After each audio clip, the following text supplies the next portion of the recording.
It's great to be with you again, and I appreciate those of you who are joining for the first time as well.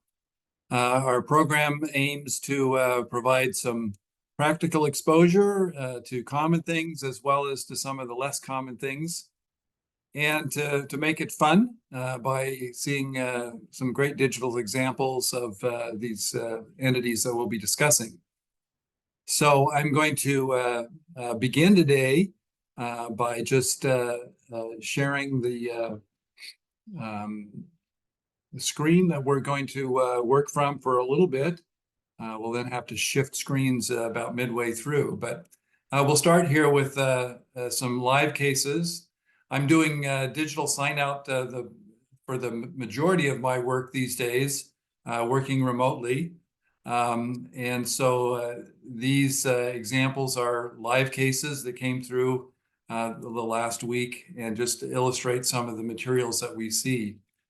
This is a 60-year-old woman who had had some dyspepsia sort of ongoing, and had been dealing with that for a while, and then she was found to be anemic, and that led to an endoscopy. And as you can see, they've got several larger fragments of tissue. These are pretty good-sized pieces of tissue. And in fact, the endoscopist thought that the patient had several different polyps in the GI tract. And you can probably surmise what these polyps are from the low magnification view here. Resections are good-sized biopsies. Some of these samples that we're seeing now are the result of endoscopic mucosal resections, where our endoscopists will inject the area of concern with a little bit of an elevating agent, usually saline, now that we've discovered that the synthetic ones cause problems. And then with that, they'll then do a loop excision or a cautery excision of the various lesions. But let's start down here with this fragment here. And as you can see, it's not normal gastric mucosa. We do see that it is oxyntic mucosa, or body fundus type mucosa, because here we have nice oxyntic type glands. But you'll notice that they're somewhat dilated, and that there's a degree of maybe endocrine cell hyperplasia in a few of the associated glands. As we look along further in this situation, we can see that some of the foveolar epithelium extends quite deeply, and just the amount of oxyntic mucosa is greatly diminished. So there's I guess you'd term this a degree of atrophy that's going on with loss of oxyntic capability. We're not seeing, at least right off in this sample, any areas of intestinal metaplasia, which can sometimes go along with a chronic gastritis with atrophy. But we are seeing in other areas of this sample the endocrine hyperplasia and early neoplasia that is associated with this disorder. So there again, that becomes evident in these other fragments in the same sample, where you can see here we have, the loss of oxyntic mucosa with just foveolar epithelium left. And then here we have a blue cell neoplasm, which, as you can see, has very uniform nuclei, sort of a pattern of nested growth as we look a little bit deeper, and a little bit of intervening sclerosis, but generally very uniform nuclei, no coarse chromatin, very finely stippled chromatin, and occasional pseudoglandular formations and so forth. So this would be most suggestive of the pattern that you would see with a neuroendocrine tumor. And as I mentioned, these were several different polyps And as we look at each one here, you can see here's another area, similar type of growth, a little bit of cautery artifact here to the tumor, a little bit of spindle-shaped pattern, but it's growing in that same realm of a neuroendocrine type of neoplasm. Now, of course, you can verify that these are not, poorly cohesive carcinoma cells, both based on the morphology as well as the immunochemistry. Pretty much any of the neuroendocrine markers that you wanted to do, you would find to be positive in each of these little polypoid areas. Synaptophysin, chromogranin, CD56, other markers, et cetera, would be typically positive.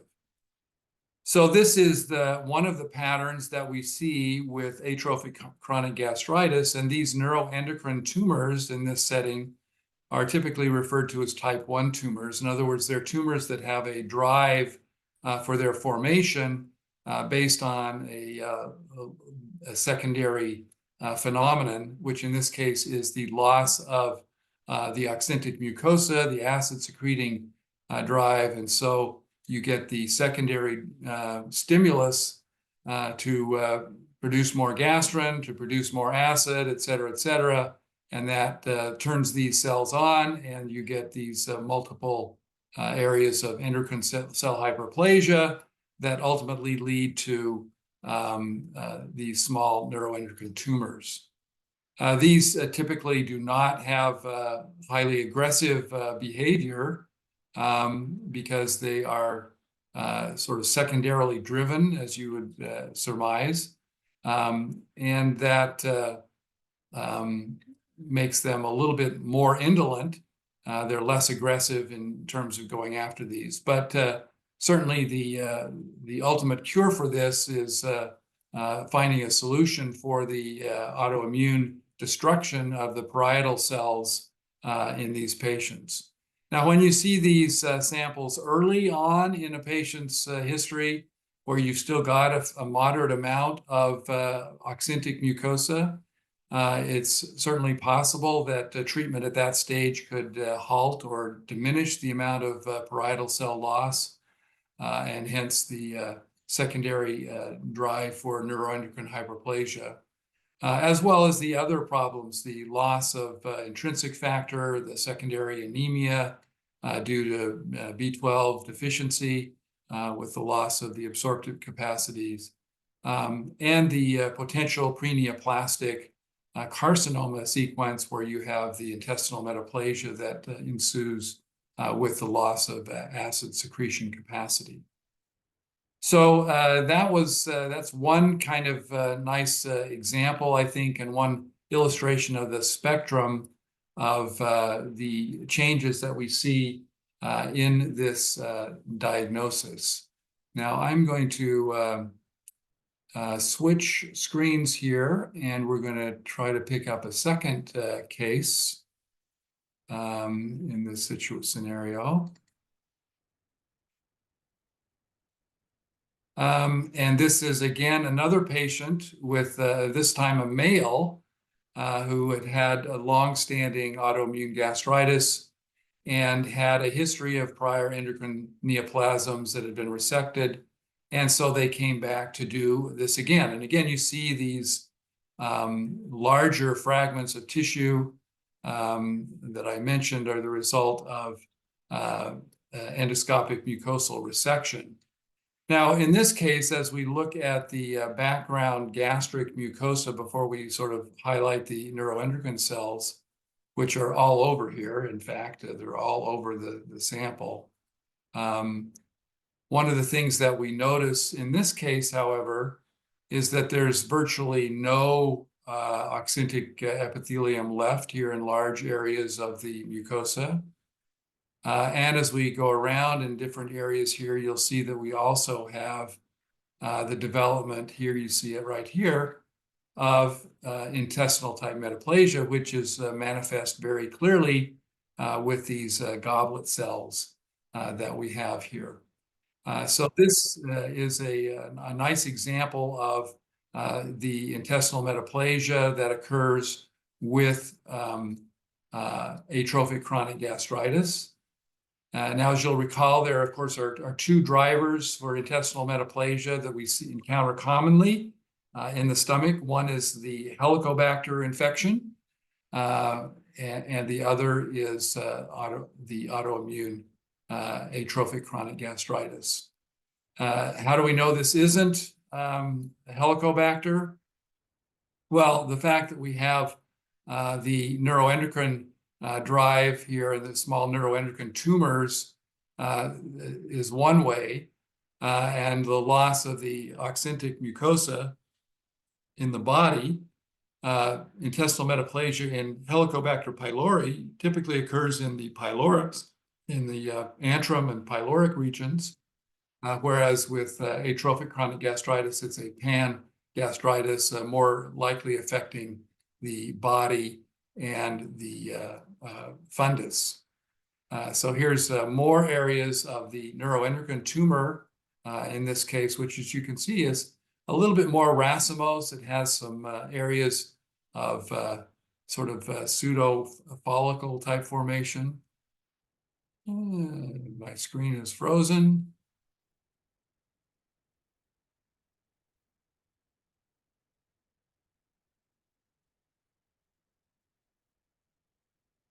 Okay, we're back on. Okay, apologize for that little glitch there. And we'll try to continue here. We can zoom out here and look at some of the other fragments in this piece. Here again, we see areas of intestinal metaplasia, still some ongoing chronic active gastritis, and then the areas of the neuroendocrine tumor.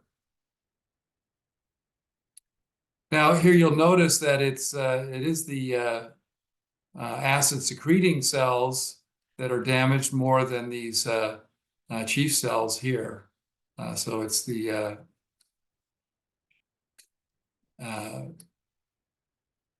damage can be somewhat selective in the mucosa as things evolve. So that's two nice examples of atrophic chronic gastritis, showing you a little bit of the spectrum of the disease, the secondary consequence with the neuroendocrine tumors, and so forth. So one other comment about the neuroendocrine tumors, I mean, when do you and do you not include the CAP checklist material on these samples? I would say if a sample is done with the intent of being a resection, in other words, they're trying to give you margins and so forth, then I would include a checklist. In a situation like this, where they're just kind of plucking away at multiple samples, I would not go into the detail and depth of trying to do a resection. Excuse me, a checklist. I would, of course, provide them with the grading, mitotic rate, a Ki-67, proliferation rate, and so forth. But I would not go into the other matters of a checklist. And that's, I think, in keeping with the kind of the experience with these lesions, that they tend to be superficial, they tend to be multiple, and you have to just sort of deal with them over time. Any one individual is not going to result in the death of the patient.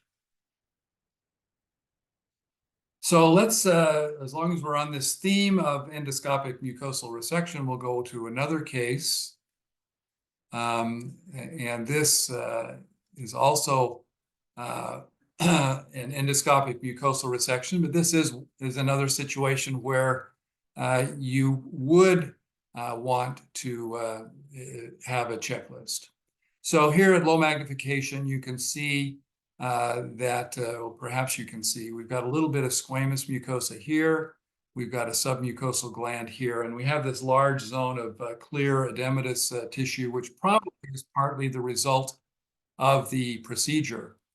And so this is a patient who is being followed up for Barrett's esophagus. As you can see, here is the squamous mucosa here. And then you can see that deep to this, we have this disorderly pattern of tissue, which looks a little bit mixed in some sorts, but at low magnification, I think you can get even better appreciation that this has an invasive character.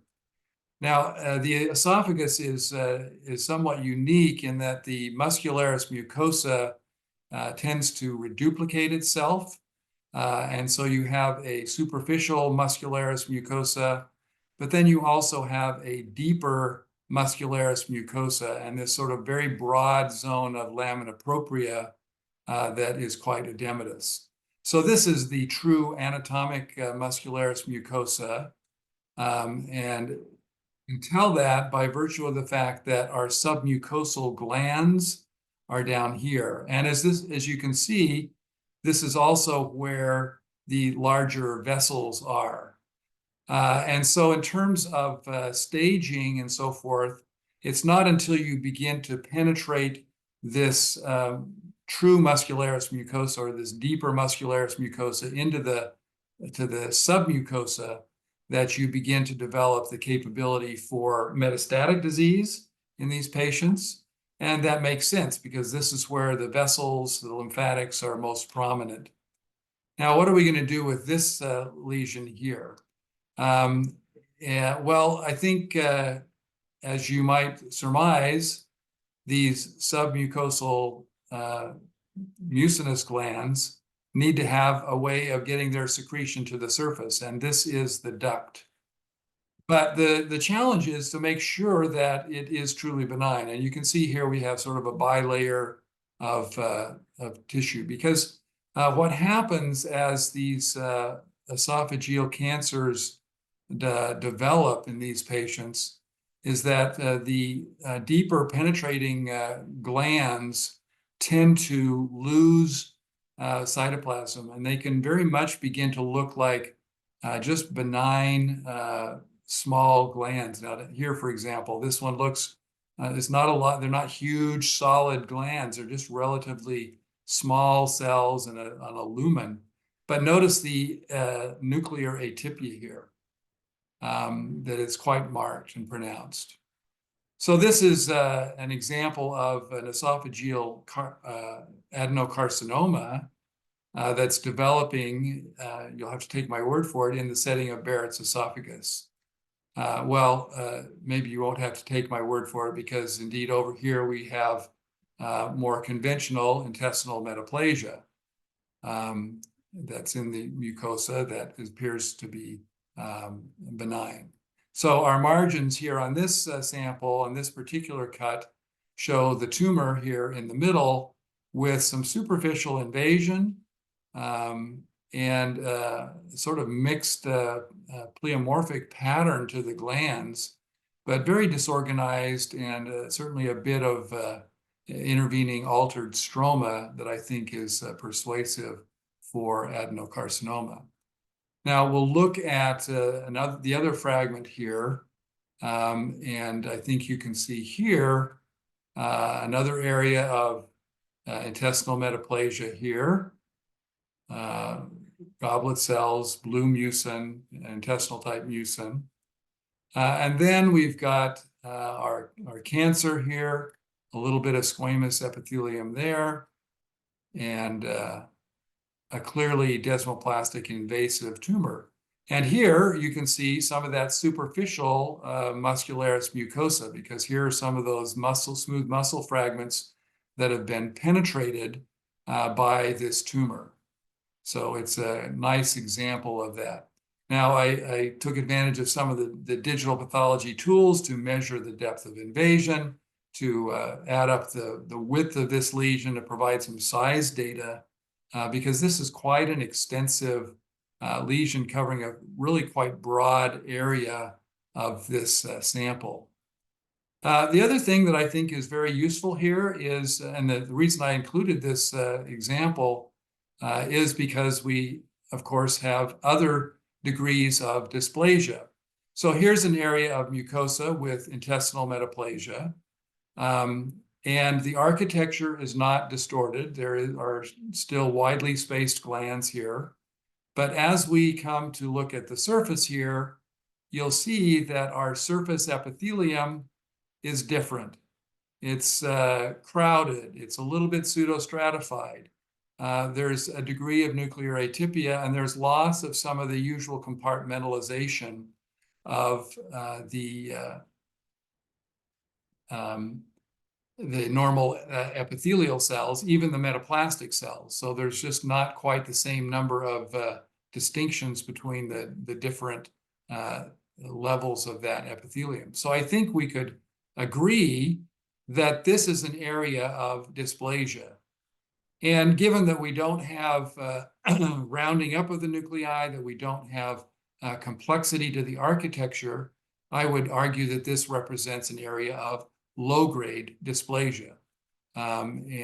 So that's a nice thing to look for as you evaluate these kind of specimens, is to look at isolated areas and say, you know, if this is all I had, what would I call this? Where does this fit? You know, if we look at an area like this, I would say, well, this is intestinal metaplasia without dysplasia. And so you've got basal nuclei, you've got the surface areas, or the surface cytoplasm is quite distinct, and there's not a lot of nuclear crowding and so forth in that fragment. We'll come down here and see if there's anything in this last piece needs to be discussed. So in these cases, with this stage T1A carcinomas, because they've done it with the intent to evaluate margins, we would do a tumor checklist and provide that information. Usually those are fairly straightforward. Here again, we see the benign duct. It's got a bilayer of epithelium, very uniform round nuclei, without the degree of pleomorphism that we saw in some of these smaller glands over here in this way. Now, sometimes those salivary type gland ducts can be invaded or involved by the dysplastic or the neoplastic cells, but more typically, it's just these kind of small drifting downward glands. And here's another example of that, you know, small gland, high degree of nuclear pleomorphism, scant cytoplasm. So even though this is sort of derived from, you know, an intestinal type epithelium, it's not typically the large, tall, dirty gland of an intestinal neoplasm that you see forming this invasive front. Even though you may see that in the surface dysplasia and so forth in areas. Now, this is one pattern that we can see in invasive adenocarcinomas. Clearly, in the esophagus, you've got several other patterns of involvement. In terms of management of these lesions, because this lesion is not an invasive lesion, it's going to be locally resected. It's not going to be managed with any subsequent neoadjuvant treatment or anything like that. We would not do some of the other workup that we do on conventional esophageal and gastric adenocarcinomas. In other words, we would not do HER2 testing. We would not do PD-L1 testing. I would not do mismatch repair evaluation in these situations. But I usually do those things with some of the other entities that I just alluded to, a more deeply invasive carcinoma. So that's kind of a nice switch up on some of the endoscopic mucosal resections. I'm going to switch screens here and go to the other sequence of cases that we have prepared for today. And that will give me a chance to pause, and you can see if you have any questions. Please put those in the chat or speak up. I'm happy to deal with questions as they come along.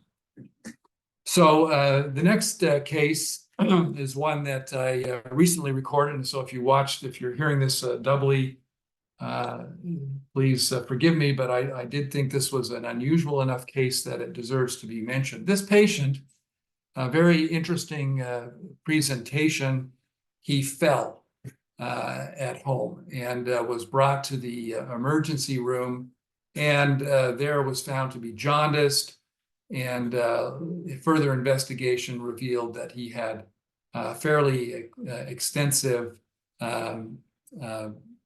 disease involving his biliary tract and leading to obstruction. So he had a sort of an obstructive type jaundice, but he had this extensive neoplasm within his intra and extrahepatic bile ducts that the radiologists believed was cholangiocarcinoma. So our interventional endoscopists went down, they cannulated the bile ducts and found just this very extensive intraluminal masses of tissue. Now you can see some of it has areas of necrosis, as you can see these pink areas. And this is got some of the architecture of tumor. You can see a little bit of a glandular pattern in that. But the rest of it is these frond-like masses, sort of exophytic, mixed papillary and glandular type of pattern with really quite abundant cellularity. And as we look at this on higher magnification, we can appreciate that this is really quite bland cytologically. There's a degree of atypia, and certainly the complexity of the architecture is significant. But the cells don't have any great degree of pleomorphism. There aren't prominent nucleoli. In fact, many of the nucleoli are still quite basal with this slightly foamy, mucinous type cytoplasm. So it looks a little bit like biliary type epithelium.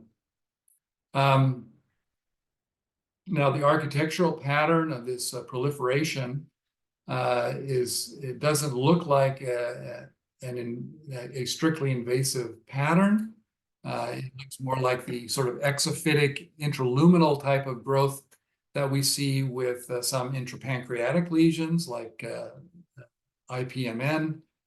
And this is really, I think, the biliary equivalent of those type of lesions, an intraductal papillary neoplasm, though in this case, it obviously has not mucinous, but a more biliary, pancreatico-biliary type of epithelium. Now, these lesions occurring primarily in the bile ducts are relatively uncommon. And so you're not likely to see very many of these. I think this is only the first or second one that I have seen. But as our endoscopic capabilities become a little greater, we may see more of these types of lesions because it may become possible to detect them earlier, or at least get samples earlier, and cope with them in either endoscopic surgery or in a more localized fashion.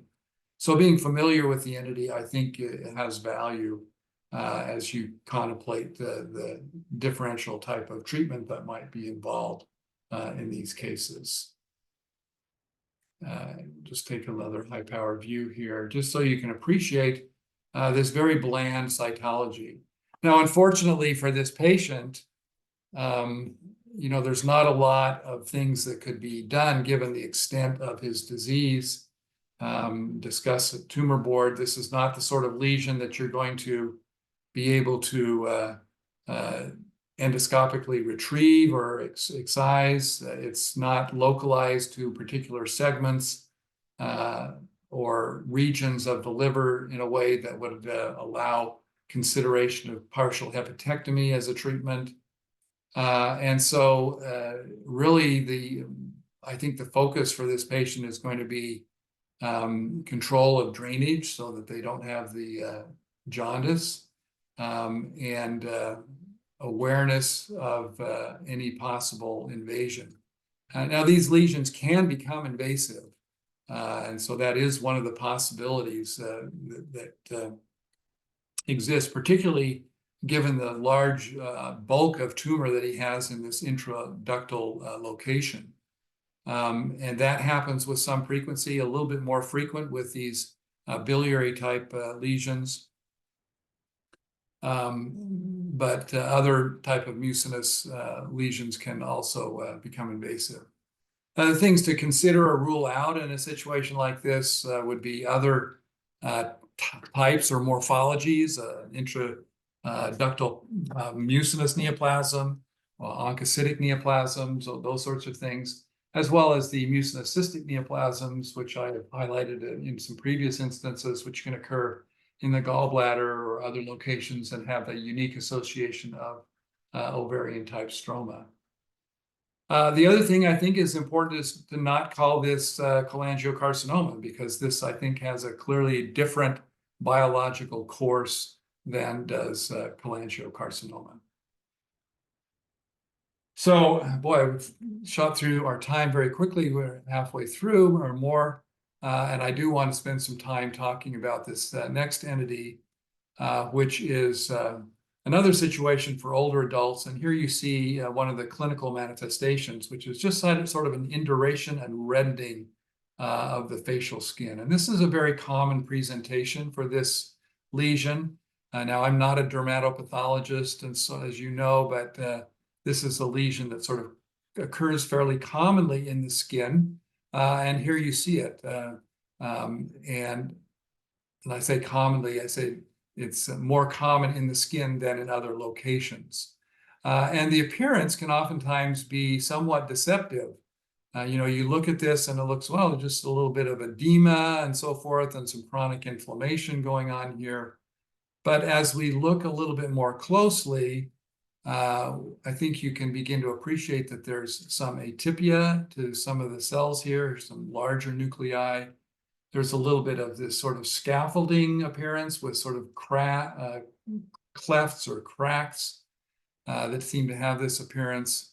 And you get a little bit more of these sort of single atypical cells in some areas along with this, as well as the vascular congestion that you might associate with that. So in this area, it's fairly subtle to see these sorts of little clefting areas that are not strictly identified as vessels, because you've got other vessels here, but there's a degree of atypia here. Now, as we look at the other fragments in this sample, I think you'll appreciate that there's a more readily developed, more solid component to this lesion, which has these clefts superficially, which again have this atypical endothelial type lining, and here's some layering of those cells. So, if you just had a superficial sample, you might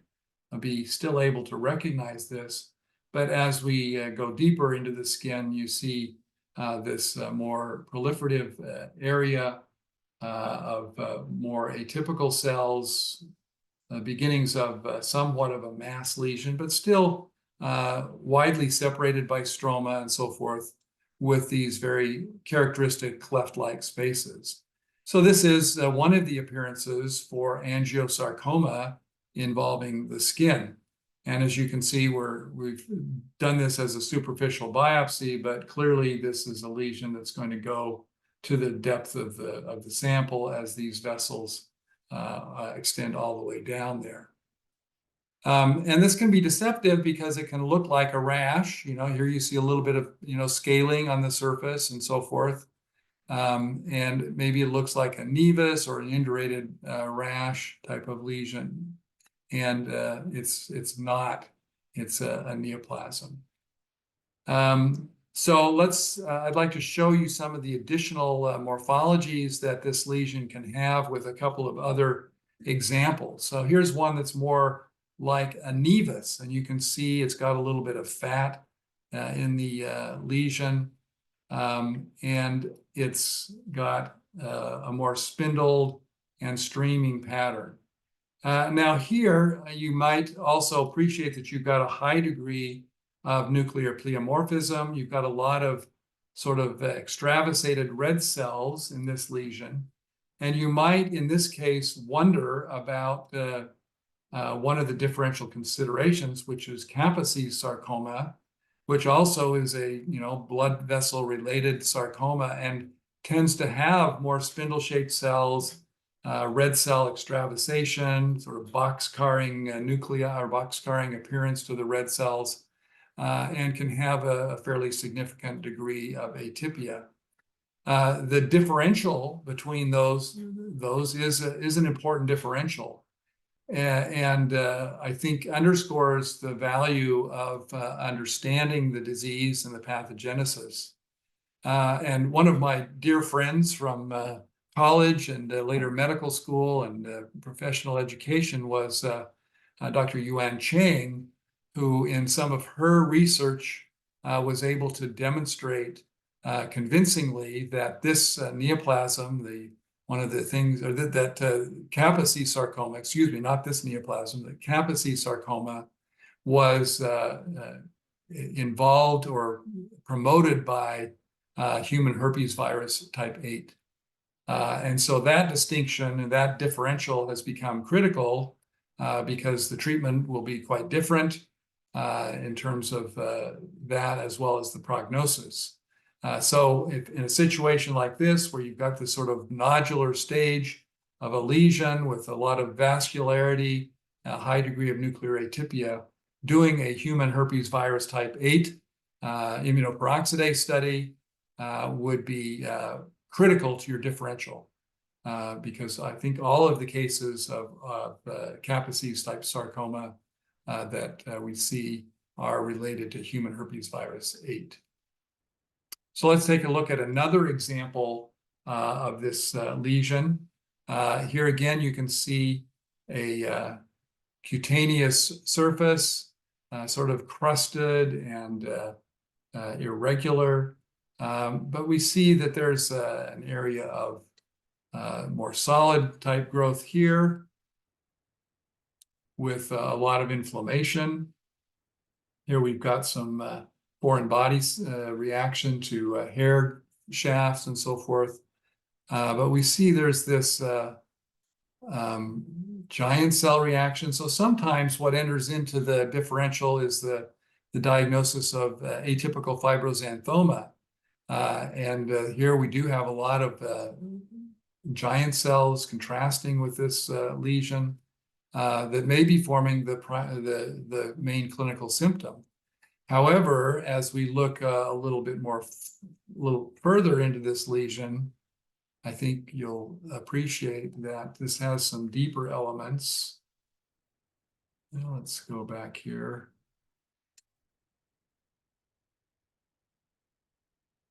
Yeah, that's right. It has the superficial elements here adjacent to this area of prior biopsy that show the vascular channels. And these channels are quite involved with red cells filling many of them.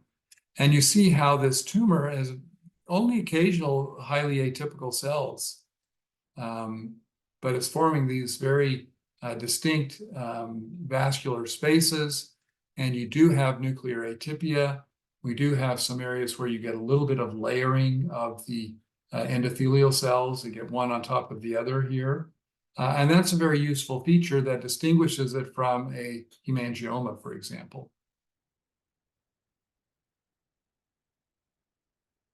So I've mentioned the skin as being a primary site for angiosarcoma, the most common site where we would detect it. There's another location that, and here's another example. We'll just briefly look at this one. This has a little bit more epithelioid appearance. As you can see, the nuclei are rounded up. They're less spindle-shaped cells. And there's this degree of solid type growth. And that's part of the reason I'm showing this sequence of cases is just to illustrate this spectrum of morphologies that you can see that range from that very ectatic superficial vessels type thing that you see here a little bit to these more solid epithelioid appearances that you see here. And in fact, some of these tumors will occasionally react with keratins. And so you have to be sure to include the more endothelial specific markers like ERG or CD31, CD34 in this situation, factor 8, which can be more useful in terms of excluding angiosarcoma when that's in the differential.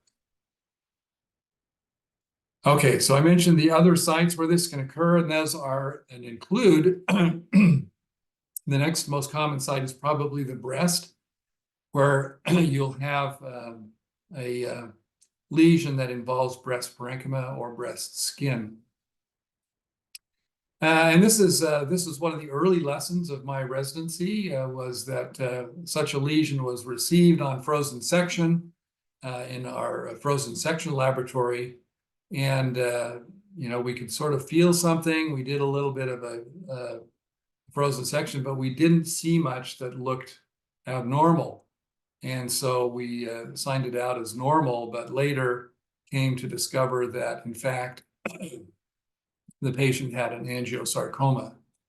Now, angiosarcomas in the breast, again, can have differing morphologies and can have a more spindle-shaped morphology like this, where you get a degree of atypia in here and maybe just a suggestion of a few abnormal vessels going along with this. Here you see some of them here. Or it can have a more thin space vascular pattern where it invades or involves breast parenchyma and destroys the parenchyma, but sort of invades around the breast structures. So it hasn't quite reached that in this particular section, but I think you can appreciate that there are atypical endothelial cells here. You can see the subtle pleomorphism. There's a little bit of layering and atypia to this, as well as the spindle cell stroma in between. Here you see a little bit more of this sort of layering pattern. So this is a very subtle diagnosis on frozen section, and a pitfall for diagnosis in that setting if you're asked to do that. Obviously, it's also difficult to define clinically because, as you can see, they had difficulty discerning that this lesion was extending to the margin of resection. Now I have another example from the breast, which I think shows a little bit more of this pattern. And here we see this excavating scaffolding type pattern where here's our breast epithelium over here. And you can see how the tumor, even though it's not in great focus here, excavates or invades along the scaffolding of fibrous tissue and leaves you with this very racemose pattern. Here's another little breast duct that's been completely encircled by this proliferation. Now, angiosarcoma in the breast occurs in two settings. One is de novo, and the other is as a consequence of radiation therapy. And I apologize here that my computer's having problems. Oh dear. Well, I'll have to relaunch that sample here. But the other pattern that you can see in the breast is the secondary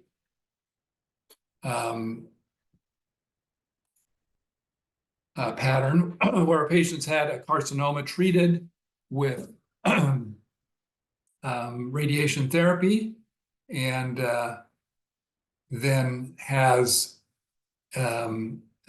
usually within a period of 5 to 7 years, the development of a secondary reddening of the skin, and that leads to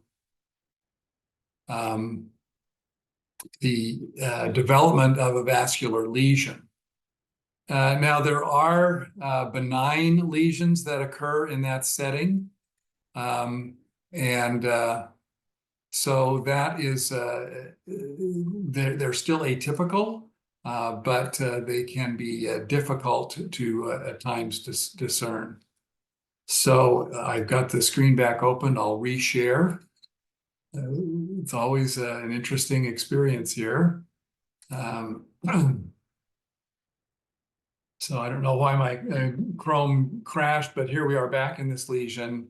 And you can see here several areas where this grows around the structures. And here you can see the development of this nice complex vascular array. And notice here that, that you don't tend to get that solid type growth. And the other key differentiator for the benign atypical vascular lesion versus angiosarcoma is that the atypical vascular lesion does not do this. It does not invade around benign breast structures. And so if you see this pattern, even though this is a very low-grade cytology, this is angiosarcoma. Now, angiosarcoma in the breast is a real challenge to treat because, as we've indicated, the margins can be very difficult to ascertain, and the potential for spread is significant. The other setting where angiosarcoma is a challenge in the breast is in the setting of lymphedema. Patients who've had mastectomy and lymphadenectomy who develop lymphedema are also at increased risk of developing secondary angiosarcomas as a consequence of that. So here's another example, and we've actually hit 8 o'clock, so I'm running out of time here on this. I think I'll just skip forward to talk about some of the epithelioid versions. You can see angiosarcomas in the liver, in the bone, and other parenchymal organoid sites, where, again, they can have variable morphologies that include the sort of thin-walled vessel pattern to the more solid and epithelioid appearance, which you see here in this lesion as well. So I'm going to let you, we're going to pause now for questions. And if anyone has any questions they want to bring up about the lesions we've talked about this morning, please feel free to do so. I am going to be recording a more detailed description of angiosarcomas and other vascular malignancies shortly, that will be posted later on, so you can be looking for that. But I wanted to give you this preview and the chance to do that. Also, of course, the link that I've shared on these lesions, which I'll also include in the video description when I post this, will also include the link to these angiosarcoma digital slides that we have here today. Unfortunately, I can't share links to the GI cases that we did for various reasons. So we'll pause in terms of sharing here and take any questions that any of you want to bring up.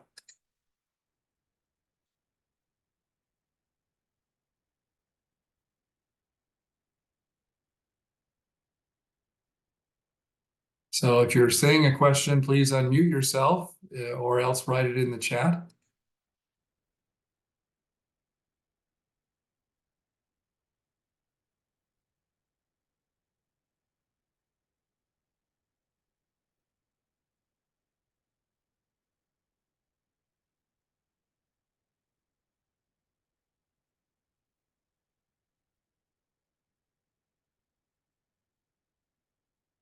Well, I'm not seeing any questions, so that either is I put you to sleep, or everything was crystal clear and you've got it down.